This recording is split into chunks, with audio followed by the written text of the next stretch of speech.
भय ठेविले हात कटीवर पुतळा चैतन्याचा कानडा राजा पंढरीचा कानडा राजा पंढरीचा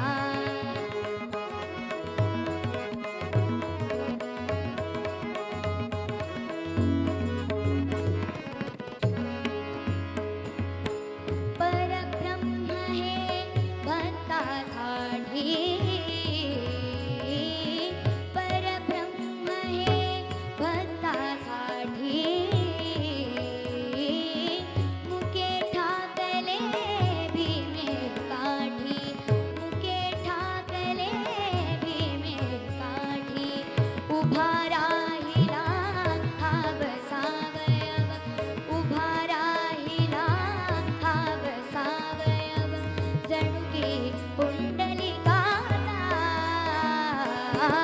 कानडा राजा पंढरीचा कानडा राजा पंढरीचा कानडा राजा पंढरीचा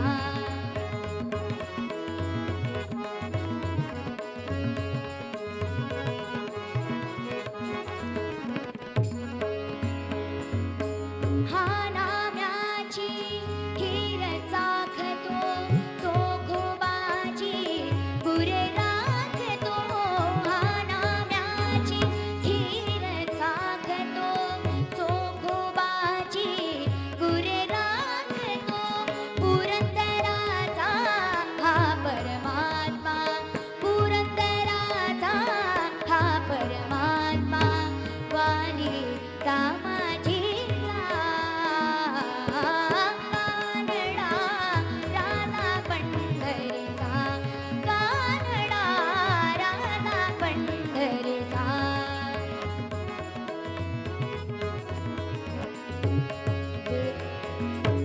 वेदा नाही काही कळला अंत पार याचा कानडा राजा पंढरीचा कानडा राजा पंढरीचा कानडा राजा पंढरीचा कानडा राजा पंढरीचा कानडा राजा पंढरीचा कानडा राजा पंढरीचा कानडा राजा पंढरीचा.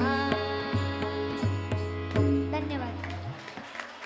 वा, खूप छान. कानडा राजा, छानसं रूप आमच्यासमोर या गाण्यातून आलं. एकदा राणी रुक्मिणी श्रीकृष्णावर चिडून दिंडीर वनात निघून गेली आणि श्रीकृष्ण रुक्मिणीला शोधत शोधत दिंडीर वनात गेले, तिची मनधरणी केली आणि तिची नाराजी दूर केली. मग श्रीकृष्ण आणि रुक्मिणी हे भक्त पुंडलिकाला भेटायला त्याच्या घरी गेले. तेव्हा भक्त पुंडलिक हे आपल्या आई-वडिलांची सेवा करण्यात मग्न होते. ते श्रीकृष्णांना भेटण्यासाठी बाहेर आले नाहीत, परंतु त्यांनी श्रीकृष्णाला उभे राहण्याकरता एक